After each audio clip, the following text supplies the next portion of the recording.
E o espiritismo de Umbanda também passou a ser perseguido. O espiritismo de Umbanda cresceu muito na classe média branca. Então, muitos homens e mulheres brancos começaram a praticar um espiritismo de caboclo. Muita gente, não era pouco. Na década, e estamos em 1908, quando foi em 1924, tem uma cronologia, tá vendo? Perfeito. Em 1924, ainda não se chamava Umbanda religião. Um homem jornalista, um poeta parnasiano chamado Leal de Souza, ele estava fazendo uma pesquisa sobre o espiritismo no Rio de Janeiro. Ele visitou centenas de centros espíritas no Rio de Janeiro em 1924, fazendo reportagem para um jornal chamado A Noite. Esse homem visitou muitos centros espíritas, e isso foi publicado num livro. Uhum. Esse livro se chama Entre Dois Mundos, de Leal de Souza. Esqueci o nome do livro. Eu tenho esse livro publicado.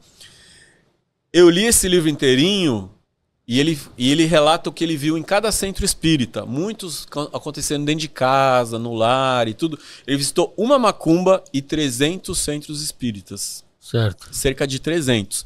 Eu cataloguei em 20% dos centros espíritas que Leal de Souza, Entre Dois Mundos, em 20% dos centros espíritas que Leal de Souza visitou em 1924, se incorporava caboclo. 20% de pessoas brancas, de homens brancos. Isso não se chamava Umbanda ainda. Isso se chamava espiritismo de linha. Ele se denominava como espiritismo de linha, espiritismo de caboclo. E a Federação Espírita não aceitava eles, não federava. E nesse livro, o Leal de Souza descreve que ele visitou a tenda espírita do Zélio de Moraes. Então não se chamava Centro de Umbanda, se chamava Tenda Espírita Nossa Senhora da Piedade. O Zélio de Moraes se considerava espírita, e o Leal de Souza visitou ele. Mas incorporava? Incorporava desde 1908. Sim. Desde 1908. Quando deu 1918, o Caboclo das Sete Encruzilhadas deu para o Zélio de Moraes a missão de fundar mais 7 tendas espíritas. E o Leal de Souza, quando chega em 1924, ele se torna filho de santo do Zélio de Moraes. E em 1933, o Leal de Souza já é dirigente espiritual de Umbanda, de uma tenda espírita, Nossa Senhora da Conceição. Mas até ali eles se entendiam espíritas. O Leal de Souza é o maior intelectual. Então, nessa época, tinha muita gente da classe média branca fazendo um espiritismo de linha. Uhum. E aí a Federação Espírita não aceita eles.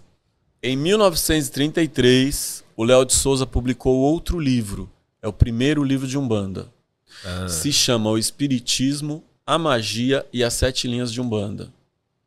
Neste livro, que foi recentemente publicado pela editora Aruanda, você tem as cartas de Leal de Souza com a Federação Espírita. Leal de Souza está dizendo que faz espiritismo, e a Federação está dizendo que não é espiritismo, porque a obra de Kardec não aceita o uso de vela, não aceita o uso de ervas, não aceita que você reze para orixás. A obra de Kardec é contra qualquer tipo de ritual. A obra de Kardec é contra a magia, porque no Livro dos Espíritos está escrito que símbolos e talismãs não servem para nada, e que não deve ter ritual. Por quê?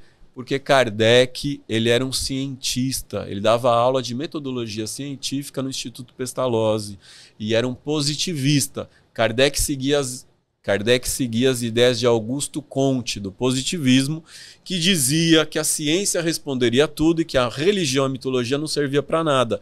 Então a Umbanda traz religião e mitologia. Logo, isso é contra a obra de Kardec. A Federação Espírita falou, vocês não são espiritismo.